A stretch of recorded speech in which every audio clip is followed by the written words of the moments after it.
my lovely guest who I'm going to introduce. But first of all, I want to welcome everyone wherever you're streaming, whether it's Facebook, Instagram, even Twitter, as well as YouTube.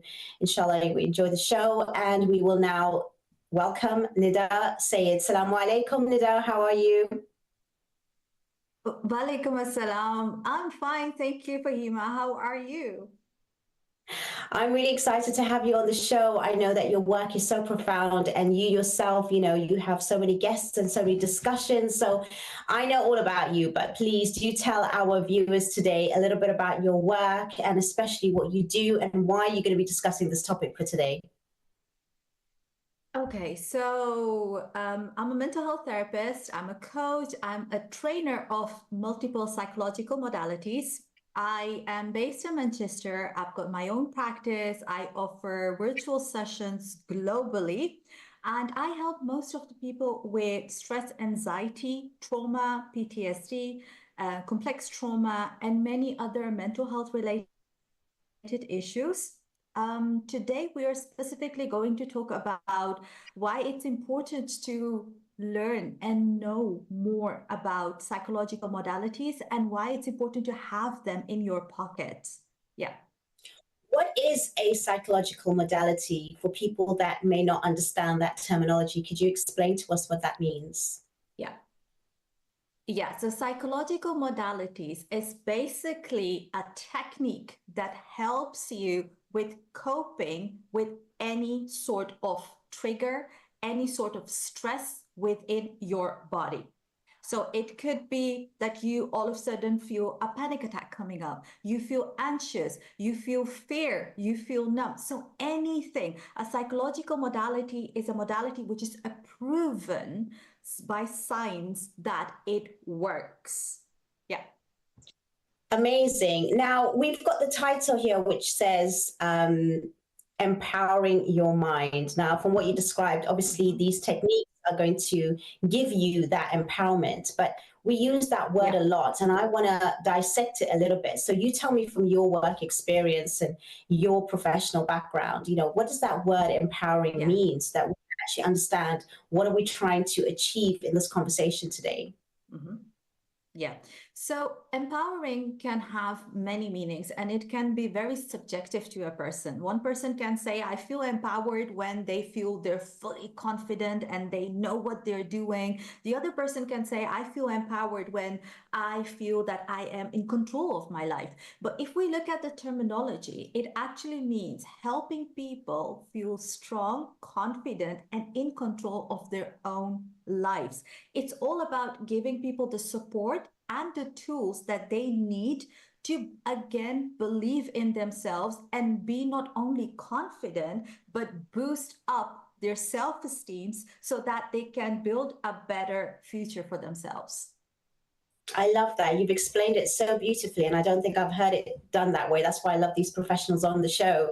But, honestly, Nida, your work is really profound, and I can't say that enough. It's really important that we have, the kind of value and the quality that you bring to the community, especially. Now, these modalities, what kind of scenarios and situations do people have to be in order for it to actually be, implemented so that they can actually make the best use out of it and know that that's what they need at this time because they're going through something?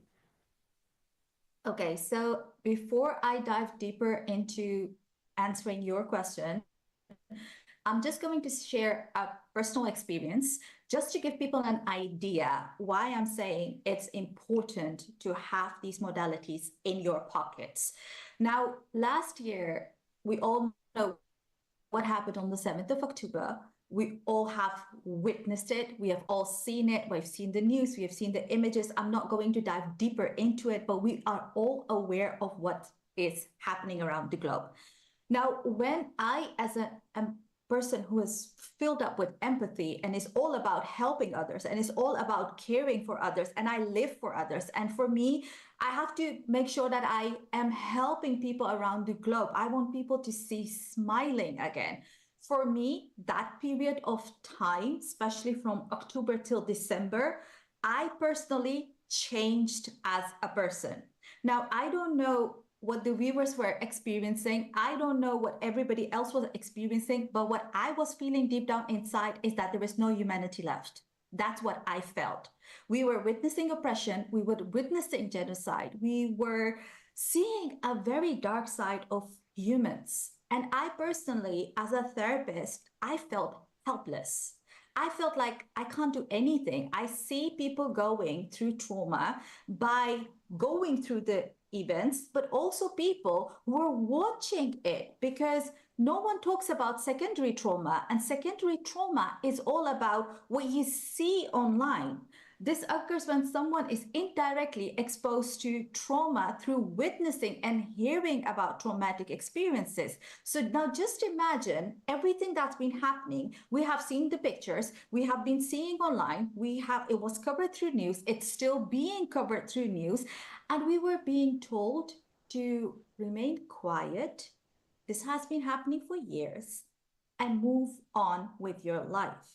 Now, as a therapist, I was angry, I was crying, I was feeling helpless. And at some point, I felt numb. And honestly, it was not just me. My colleagues were experiencing the same thing. And the reason was we felt like, what is it that we can do to help? What's the point of being trained so well? What's the point of wanting to help people if this is what we have to witness and keep our mouths shut? So at some point, I lost hope. And then I was like, you know what?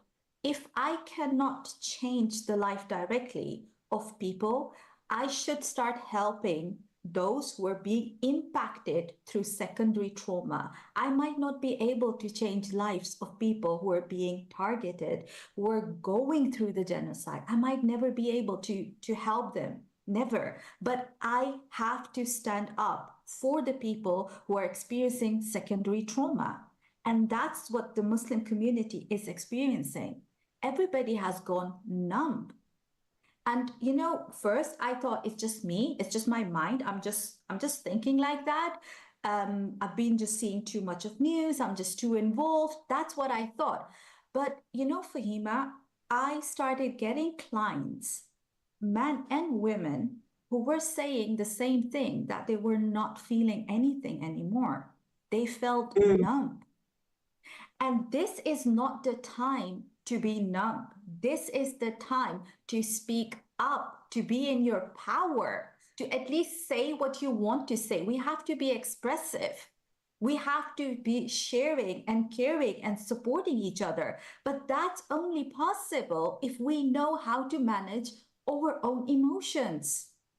We can't be just switching off the TV and not watching the news anymore, or avoiding socials so that we don't see the images that are traumatizing and ignore as if it's not happening. We can't do that. When you say that, Nida, just to stop you there for a moment, because you've said a lot and it's actually really, really profound, and it's very, very interesting. And especially you being a therapist to feel like that and say that, because normally we only hear it from a client's point of view. So it is very powerful what you're saying right now. So I just wanted to ask you, because I've had many other colleagues of mine who are also in the same profession saying the exact same thing. So it's not something new, unfortunately. But at the same time, I also hear people saying that for my own mental health, I need to stop watching. For my own mental health, I need to stop engaging. And also, people are also assuming that they're becoming desensitized and used to watching it. What are your thoughts on those three things that I've just said? So I personally feel not watching it and disconnecting from it and then not even talking about it. Do you define yourself still as a human? Because a human that really feels and feels empathy, no matter how hard they try, they can't disconnect from oppression. So if you feel you're getting overwhelmed and you're a professional trained therapist or a coach, I'm sure you know grounding techniques. I'm sure you know mindfulness. I'm sure you know breathing techniques. There are so many ways to regulate your own emotions. You have to be, we can't just ignore it. We can't do that. So yes, And what about people, what about for ordinary people who are not trained, who are not coaches? Would you recommend that they actually see someone, even though they might not even know of the terminology of second trauma? Yeah. So, Fahima, we live in a time in which it's impossible to ignore it. You will be exposed to it. And that's why I'm saying, talk about it. If you're getting exposed to it, don't just close your eyes. You have seen it. You know it's happening. So now learn how to cope with your emotions, because we are a year further and things are actually getting worse. What would be some of the things you would suggest, though, for people that are finding it very, very difficult to absorb information on a daily basis like that?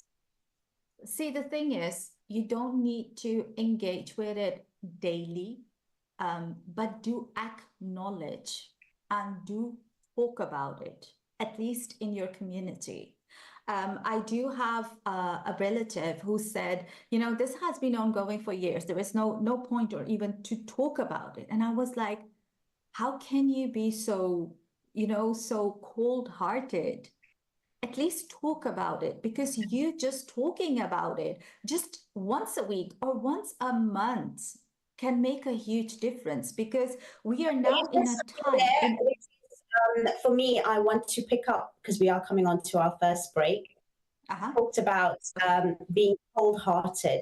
Now, a lot of people may argue, you can answer me after the break, the fact that it's not cold-heartedness, it's the fact, again, that they are taking care of their mental state. So we will come back. We have got a lot to cover in this episode, and inshallah, whoever's watching, if you are just tuning in, please do.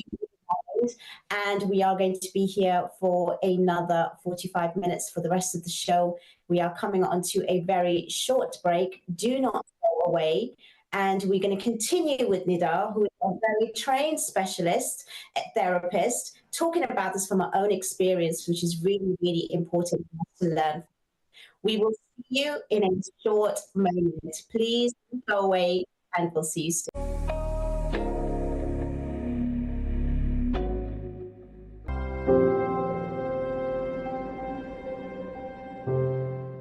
Sainsbury's? Oh, he made her money. Hey Sainsbury's, explain it, will you?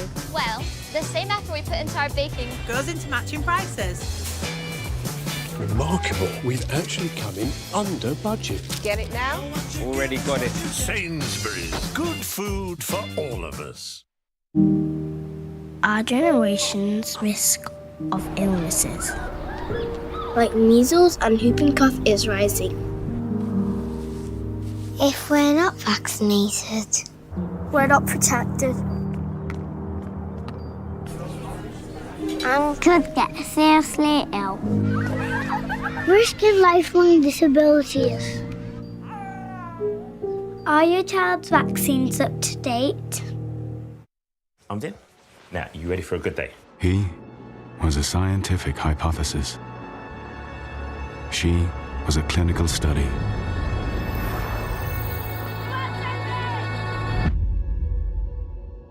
And the future breakthrough that could cure her is closer than ever. With our research, we can keep saving lives like hers. Donate now to turn science fiction into reality. Sainsbury's? Oh, he made her money. Hey Sainsbury's, explain it, will you? Well, the same effort we put into our baking goes into matching prices. Remarkable. We've actually come in under budget. Get it now? Already got it. Sainsbury's. Good food for all of us.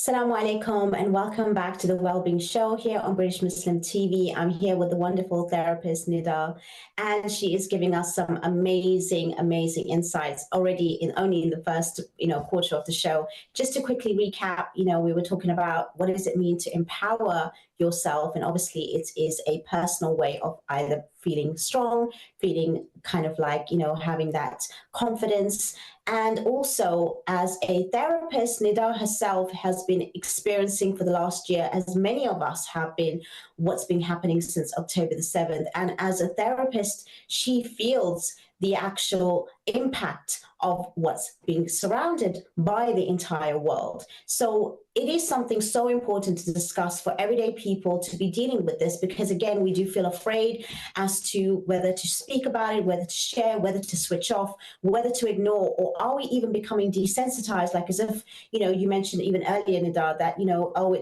it's happening for so long, we're too small, we can't do anything about it, it's out of our power, it's out of our hands. So you said something very important as well before the end of the last segment about we need to obviously can't, ignore this, and we have to not feel sort of stone cold about this. Now, like I said, I like to play devil's advocate. I know there's a lot of people watching with very many opinions, and I'm going to push back because I feel it's fair to sort of give another side of how people may be feeling. And they might say, well, like I said before the break, it is for my own mental health in order to ignore what's happening. And because I feel I'm so small, I cannot do anything. So you as a therapist, do you think that's part of their trauma, that they feel like that and they may be brushing things under the carpet? Or do you feel that it is just something which is of ignorance to continue in that kind of like emotionless way, to think that ignoring it is going to go away? What is your response to someone saying something like that?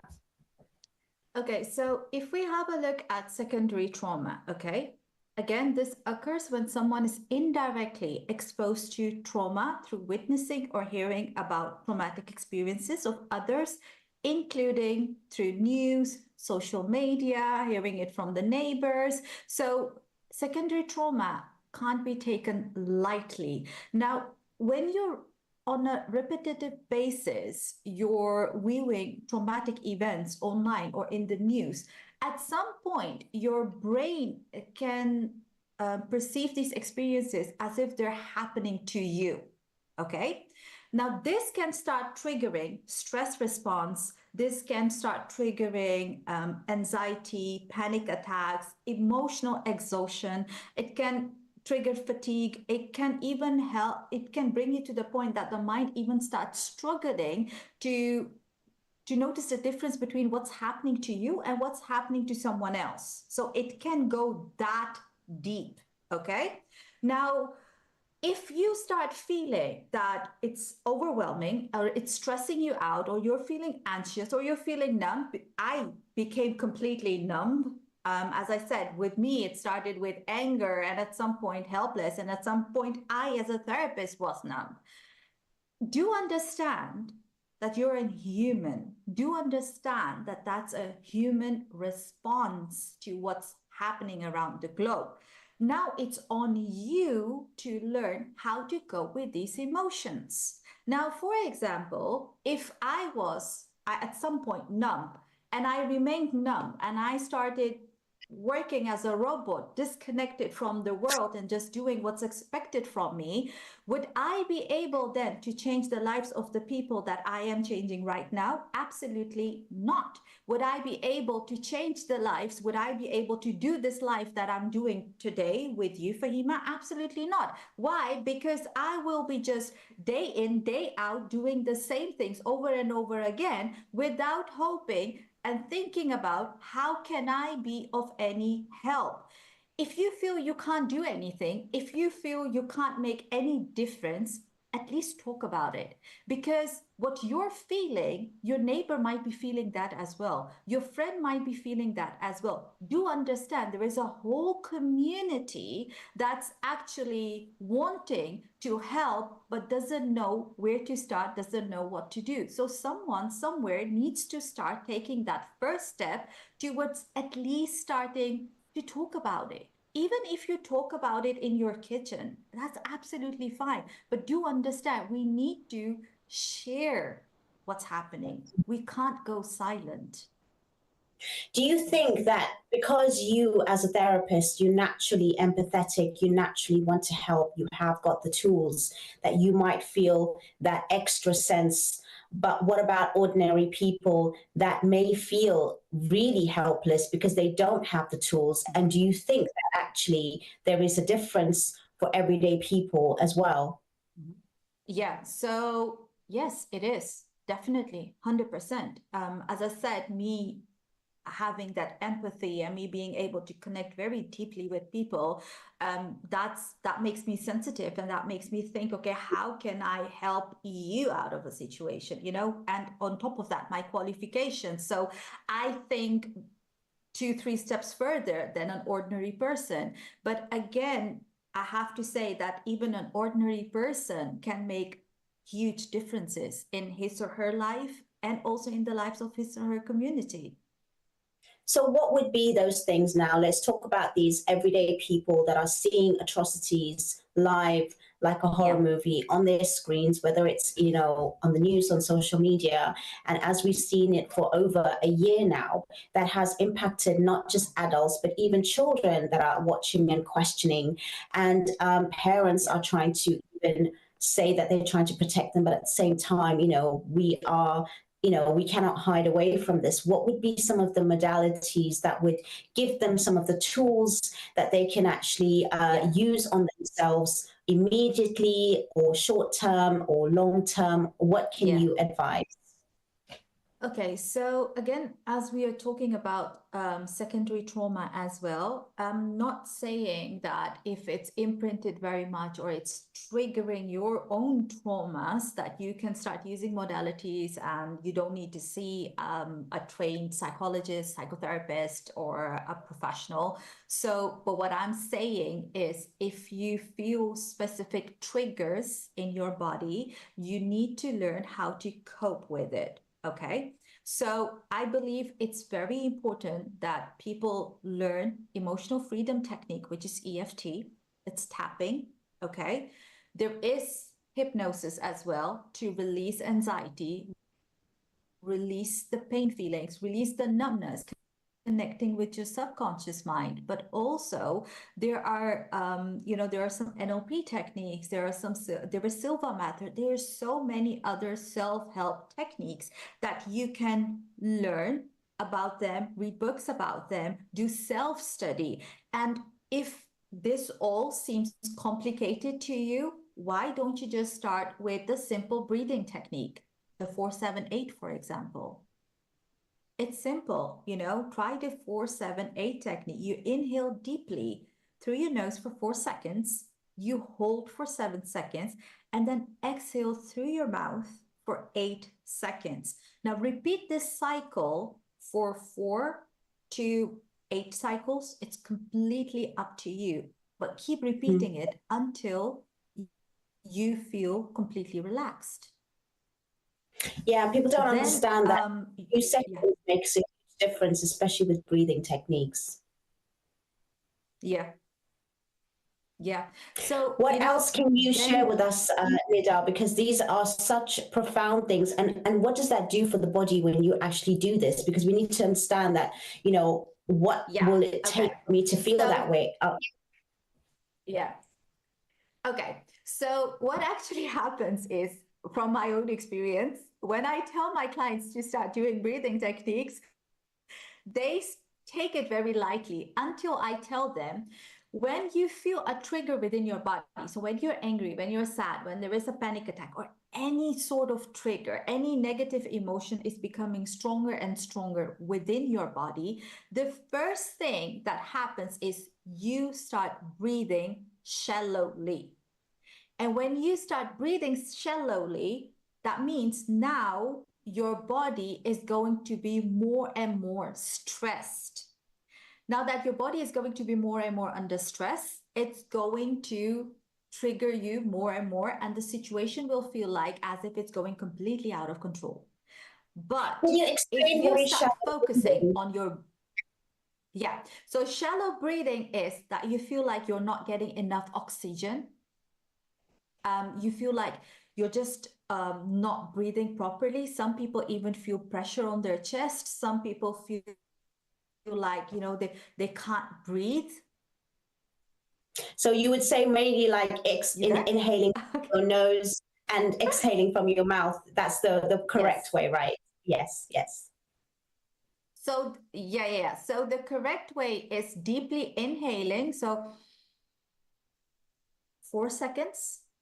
Now hold for 7.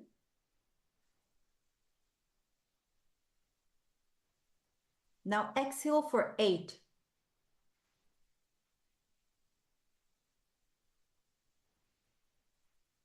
And repeat this. When you will do it the first time, you will already notice, because now you're distracting your mind from everything that's happening, and you're focusing and you're telling your mind to focus on breathing. That's going to help you with focusing on your breathing and being in the present moment.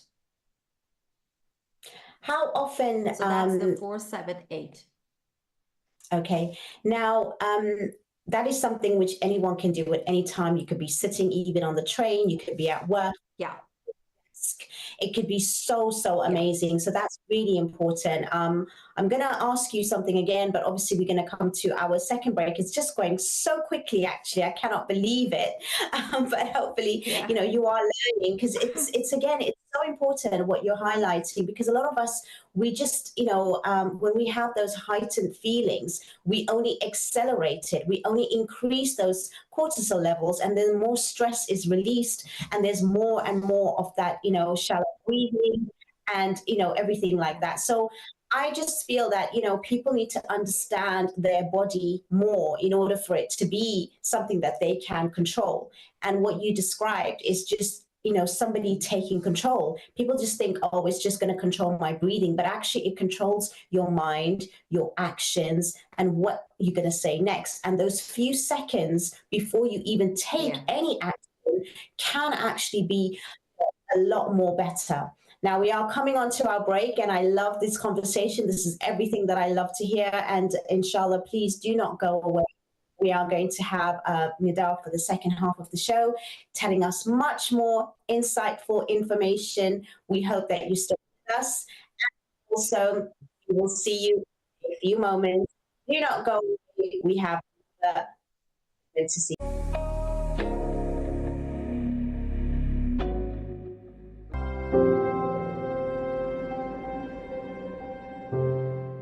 Sainsbury's. Oh, he made her money. Hey Sainsbury's, explain it, will you? Well, the same effort we put into our baking goes into matching prices. Remarkable. We've actually come in under budget. Get it now? Already got it. Sainsbury's. Good food for all of us. Our generation's risk of illnesses, like measles and whooping cough, is rising.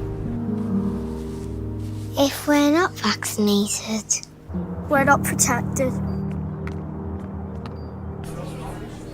and could get seriously ill. Risking lifelong disabilities. Are your child's vaccines up to date? I'm in. Now, you ready for a good day? He was a scientific hypothesis. She was a clinical study.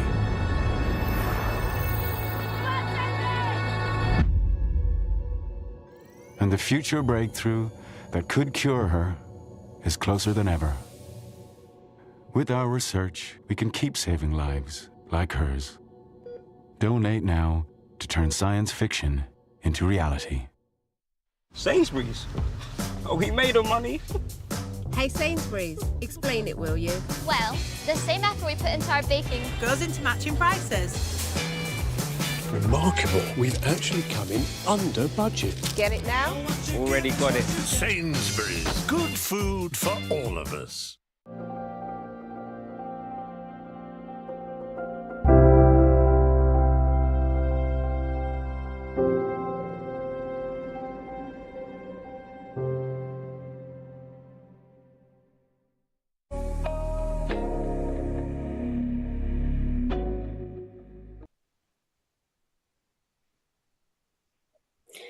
Assalamu alaikum. Welcome back here on British Muslim TV on the Wellbeing Show. We're discussing empowering your mind, and obviously we are discussing how it has been for every one of us who is watching what's been unfolding around the globe, especially with everything that's happening around the Middle East, and how we are experiencing that. We have our therapist here today, Nida, who is explaining how she feels personally and so the techniques that can help us all with everyday people that can actually use some simple ways in which to cope and not to hide away, not to feel that fear that they are helpless, and more importantly, to feel empowered that you have got control and you are doing something.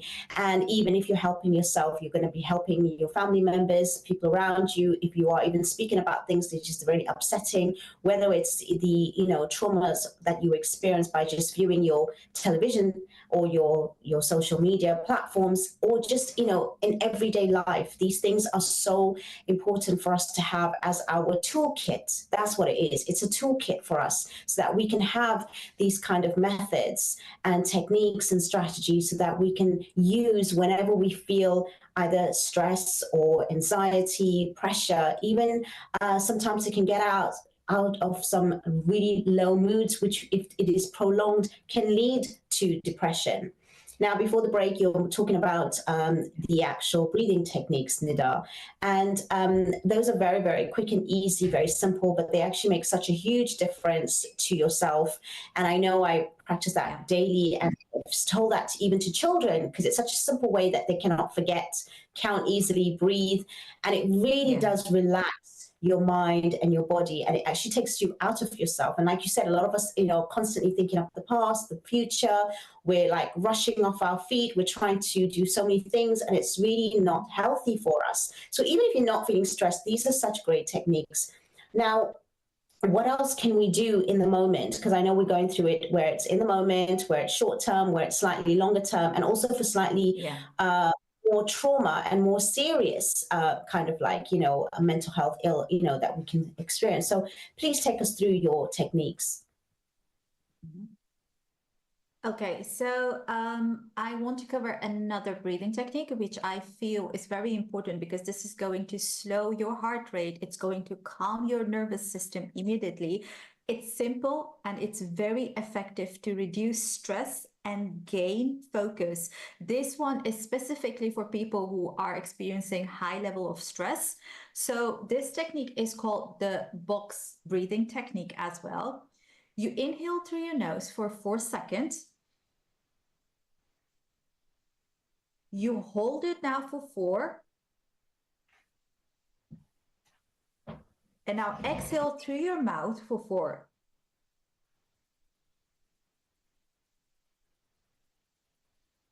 You have to then hold again for 4 seconds. So once you have breath out through your mouth, hold for 4 seconds. And then inhale again through your nose. 4 seconds. Hold for 4 seconds. Exhale. Hold again for 4 seconds. Keep repeating this as many times as you want. You will notice that this one immediately helps you when you're experiencing high level of stress. Okay? Now, another thing which is very powerful, another technique that I often do share with people who are facing panic attacks or social anxiety as well, especially after the pandemic. There was, pandemic has trained us to stay at home, isolated us completely. Getting back to work was hard and challenging for people. And funny enough, it's still challenging. People are still struggling with it. So you might be thinking the pandemic was back then in 2020. Why is she even talking about it yet? Still, it's because people are still being impacted. The impact is still there. So there is a grounding technique that I do teach people to do, especially if they have to get back to work and they're being told to get back to the office, or they're being told to give a presentation now face to face to people and they're still struggling with it. This is a technique that's going to help you with grounding. Now, the idea of grounding is to be in the present moment. Often what happens is we are either living in the past or we are living in the future. With grounding, we connect with the current moment and we connect with our bodies in this present moment. Okay? So grounding technique is simple. Identify five things that you can see. Could be anything. 5 things. And if you want to make it a bit more complicated for yourself, look for 5 things that are yellow or any color that you prefer. Okay? Touch 4 things that you can feel. Could be anything. Could be your bottle, your mobile, book, anything, but 4 things. Then listen to 3 things. Listen to the sounds around you. There should be 3 different sounds. Focus on it as much as you can. And then notice 2 things you can smell. Now, some people will be like, but there is nothing. I don't know what to smell. Think of it. Maybe your favorite perfume. Maybe your morning coffee, something. Think of it. It's all about thinking. Put your mind to work. And then if you have coffee or tea or water in front of you, taste it. Take a sip of it and taste it. What does it taste like? And while you will be going through these 5 simple steps, you will notice that you're all of a sudden relaxed, you're calm, and you're connected with the current moment. This is a very powerful technique that's going to help you with grounding yourself. Well, so far, I feel so relaxed already listening to you. And I think already you probably, mesmerized the entire, audience, because it is really interesting. And if they're following what you're saying and doing, just as you speak, you can really tell the difference. Yeah. And I know this for a fact. So I'm glad you brought up the box breathing as well, because that's something that I always do myself. It's something so simple and quick and easy. And you don't realize that you're getting the real oxygen that you need to your brain in order for you to actually think better. And also the fact that you mentioned about the grounding, it's not even like people think, oh, how can I think present? How can I think present? These are the techniques that gets you present. It's you refocusing, because we have control over what we focus on, what we give meaning to, and how we basically deal with things in a challenge. And if we are in a challenge, it's just about having this kind of like memory of this strategy so that we can use that. And what you just said, like I can imagine myself standing on the train, going to the office and looking for that if I'm sort of maybe anxious or feeling worried or, just taken away from it, just to like give me, and then when you come back to it. And the other one, I don't know if you've got it in your actual technique, is just splashing some cold water in your face. Because cold water is amazing. I take cold water showers every day now, and it's just unbelievable what it does to your body and takes away the stress. But please continue, because this, again, it's such a amazing technique that I think you've actually even, calmed even my team in the background, who is normally in my ear so much, but they're very, very calm because they're following what you're doing and saying right now. Yeah. So another technique that I would like to share with all of you is journaling. People don't really think about it. People don't really understand the importance of it. And that's because they think it's a very girly thing. They think it's what the girls do, writing a diary and that's it. But if we look at the concept of journaling, see, the thing is, we always want to share things, but the fact is we can't always share everything. But it's in our nature that we want to share. It's in our nature that we want to respond impulsively. We want to talk back. We want to say what we have to say. Now, most of the times we can't do that. You can't just tell your boss you're not happy with the way he is talking to you. You have to think. You can't yell back to your boss. You have to think how you're going to approach that, how you're going to communicate, because every relationship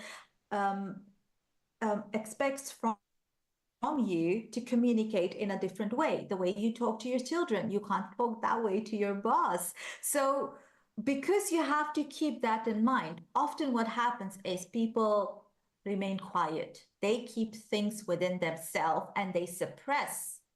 And the more they suppress, the more their triggers get worse. I always say, start freestyle journaling. Buy yourself a notebook and start writing everything that's on your mind, from the past to the present to the future, whatever it is. Start writing it down. You do not need to think. No one is going to judge you. No one is going to say anything. If you're angry, frustrated, write down every single thing that comes up to your mind. Because when you're going to release what you're withholding in yourself, there is a chance that you open up for a healing, for a solution, and for a better opportunity. If you're going to keep it within yourself, remember, trauma is just not only stored in your mind, it's stored within your body as well. And trauma that's not transformed will transfer. So you have to take the responsibility of everything that you're feeling. You're responsible for your emotions. So if you can't do anything, even with the news, the media, everything that's happening around the globe, it's making you numb. It's making you feel overwhelmed. You're feeling helpless. You're angry. You're trying to say something, but you feel like no one is listening to you.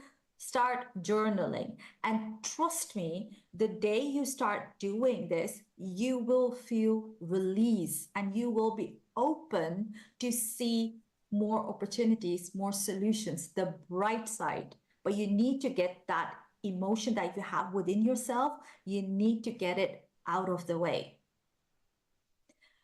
Absolutely. Then, if freestyle journaling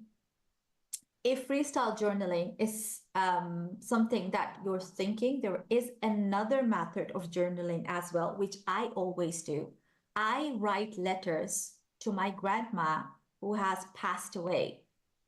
When there is something that I want her to listen, when there is something that I want to share with her, just to share with her, just to feel her. I really wanted to go into that a little bit more detail because I think that is important. Yeah. But we are on to our break. We're going to come back and we're going to discuss that in more detail.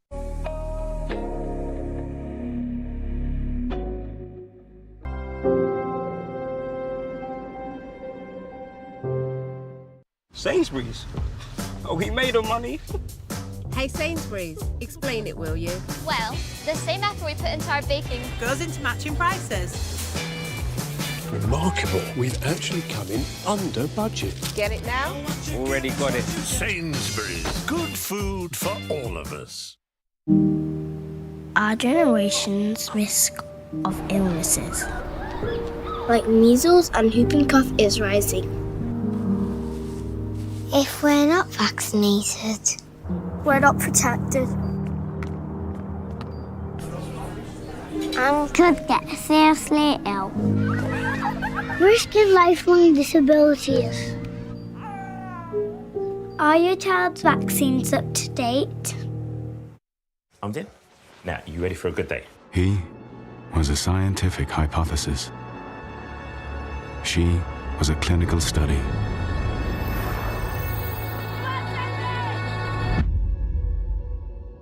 And the future breakthrough that could cure her is closer than ever. With our research, we can keep saving lives like hers. Donate now to turn science fiction into reality. Sainsbury's. Oh, he made her money. Hey Sainsbury's, explain it, will you? Well, the same effort we put into our baking goes into matching prices. Remarkable, we've actually come in under budget. Get it now? Already got it. Sainsbury's. Good food for all of us.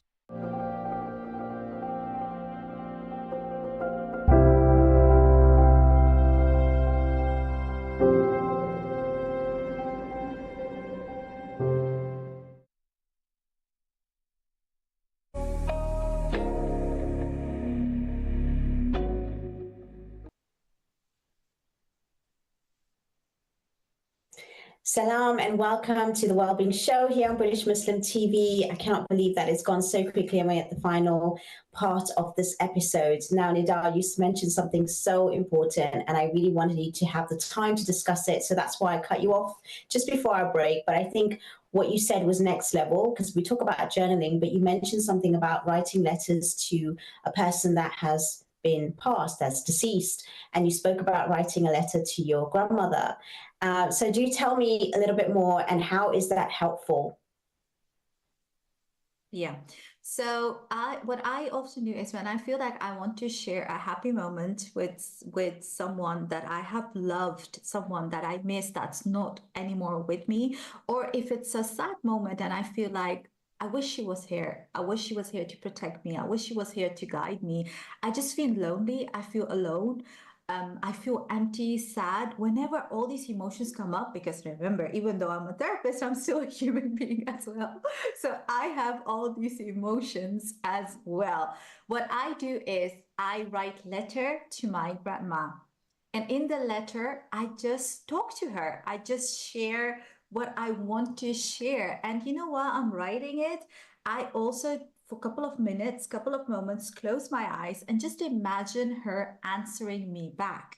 It's a very powerful way of, you know, receiving that love again and also loving yourself, because those that you love, they live within your heart, they live within you. No matter if they have passed away, it doesn't mean that you can't feel the affection anymore. So it is a very powerful way for people who still have something left to say, still have something to close. So this technique can help you with closure as well. It can also help you with, you know, if you're seeking that guidance, because that person that has passed away is not going to come back to guide you, but your intuition is still there to help you. While you will be writing this letter to that specific person, deep down inside, you will get the answers that you have been looking for. So this is a technique that I highly recommend people to do when, again, there is something left to say, or there is something that you so desperately want to share with the one person that you love so much. It's something that I do whenever I feel I have to, and I would highly recommend you guys to practice this as well. Try it out, at least one, but it should be to someone that you truly, truly miss and love. You know, when you're speaking, what came to mind was that you're the kind of person that I can relate to, because, you know, we like to confront, and that's why you can confront your fears, you can confront your very uncomfortable feelings and emotions. And even if someone has passed, when you have that feeling of, you know, missing and longing, you still confront it, like you mentioned. But there's a lot of people that still don't have that strength to confront that kind of yearning, or that kind of, you know, longing, or even that pain, because they don't want to be reminded. So there's people that, you know, either push back, push under the carpet, or ignore, again, just like with whatever's happening. But you seem to sort of, as you're speaking, to say that the more we face what we are fearing or feeling or longing or wanting, that is actually more relief for us. Is that correct? Fahima, the more you're going to own it, the more you will be in control. If you do not own it, just because you don't want to think about it, you don't want to talk about it, you don't want to accept it, the more it's going to control you. So now it's up to you what you want to experience. Yeah. I love that.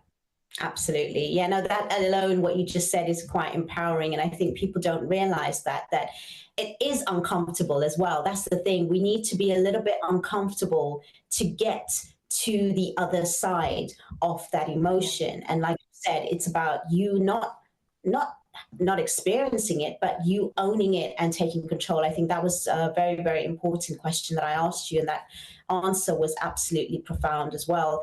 But what other things can people do, especially when they're struggling? Because a lot of the times it does take that bravery. It takes that first step is so hard. You know, we need that jump start. We need that lead.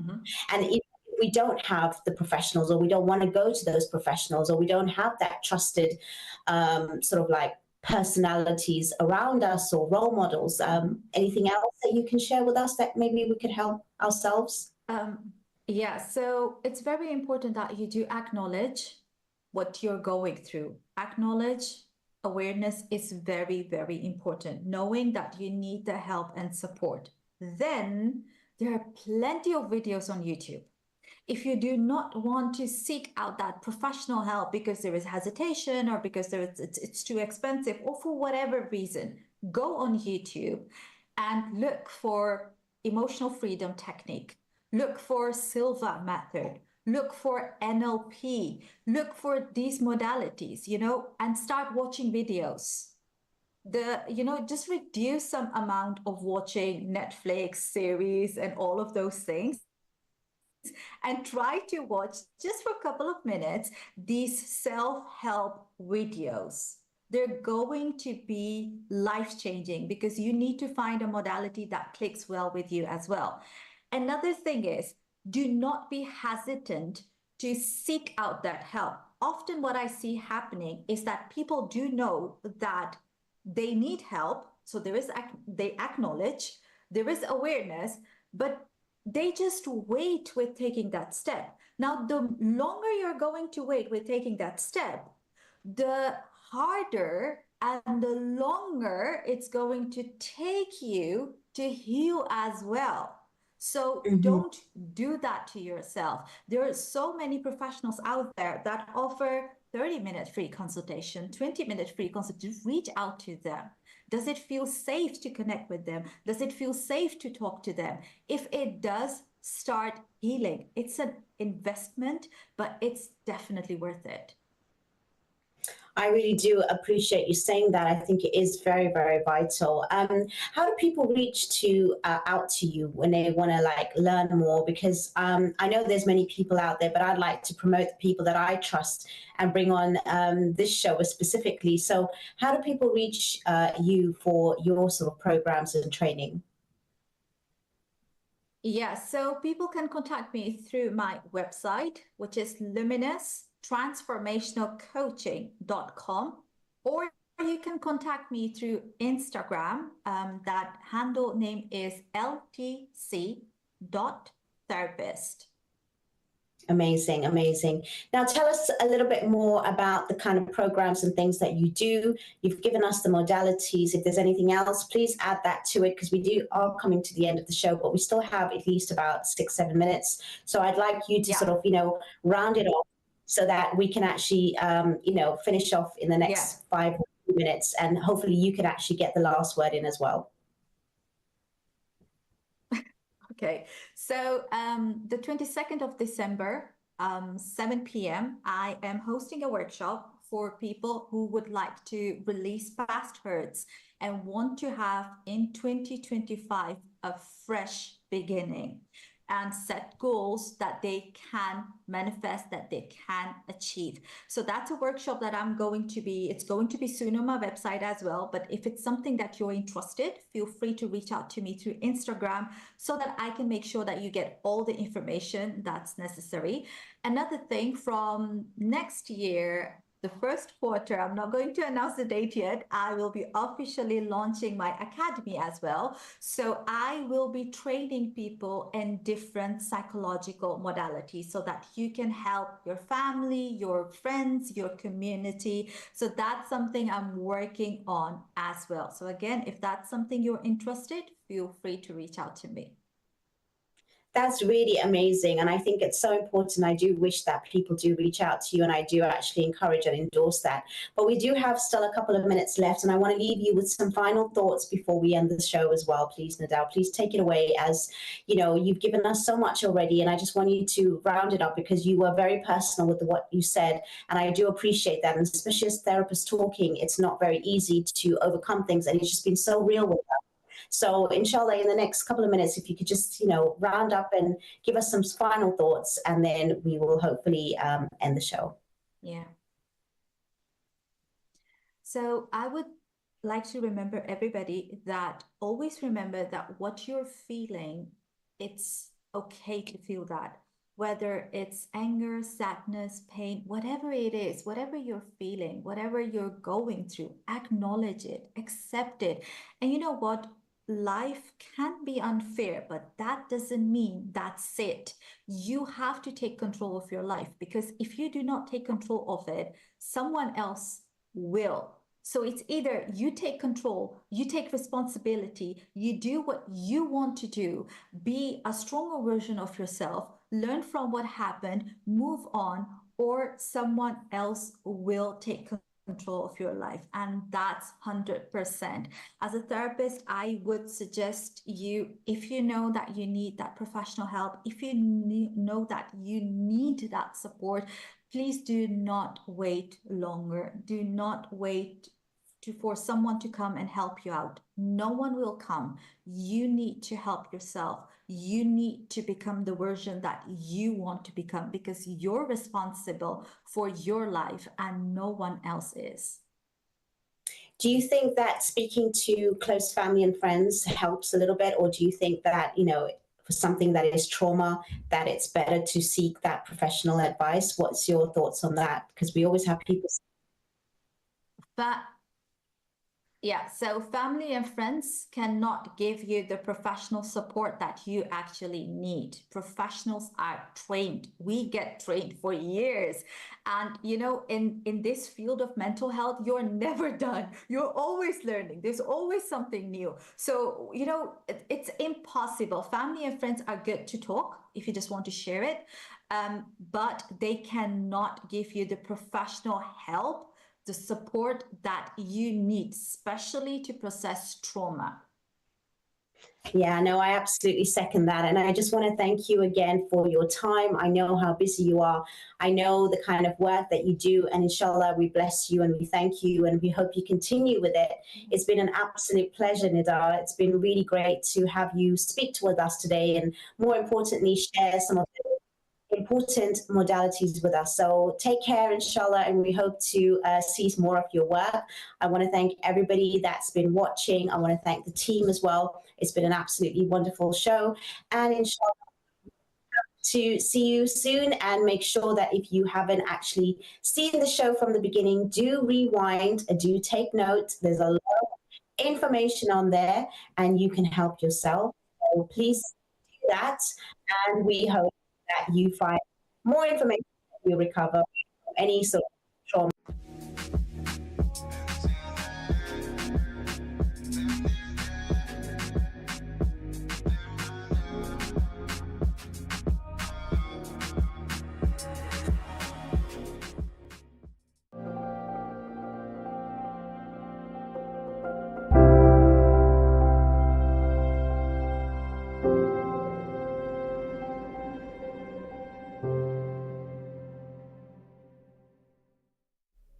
Hi, Naseem Shah here. Flu